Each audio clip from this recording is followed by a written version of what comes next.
বছর পরে উমা আসছে বাপের বাড়ি। বাড়ির দালানটা পরিষ্কার করে সেজে উঠেছে।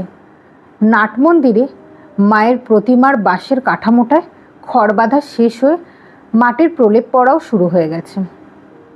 একসময় এই বাড়িতে দুর্গাপূজায় কি আড়ম্বর আর জাঁকজমকটাই না ছিল।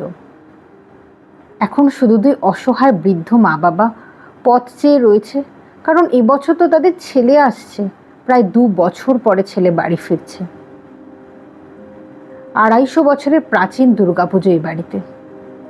ছেলে আসছে বলে মা ছেলে কি খাবে, কোন কোন দিন কি রান্না হবে, ছেলে কি পড়তে ভালোবাসে, ছেলের কি পছন্দ অপছন্দ, সব নিয়ে তোড়জোড় করতে ব্যস্ত।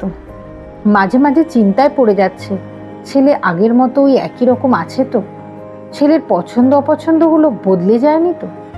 ডাইনিং টেবিলে খেতে বসে বাবা মাঝে মাঝেই বলে উঠছেন, ছেলে আসছে, একটা বড় ইলিশ মাছ আনতে হবে, কিন্তু সর্ষে বাটা দিয়ে ভালো করে রেঁধে দিও তো গিন্নি, ছেলে আমার খেতে খুব ভালোবাসে।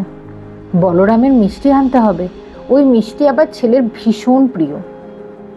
এরকম কত মা বাবাই আছে যারা অধীর আগ্রহে ছেলে মেয়ের পথ চেয়ে বসে থাকে শুধু একবার তাদের দেখবে বলে। কত তারা অসহায়, কত উৎকণ্ঠা আবেগে তারা ভরপুর শুধু ছেলে মেয়ের সাথে একটুখানি সময় কাটানোর জন্য।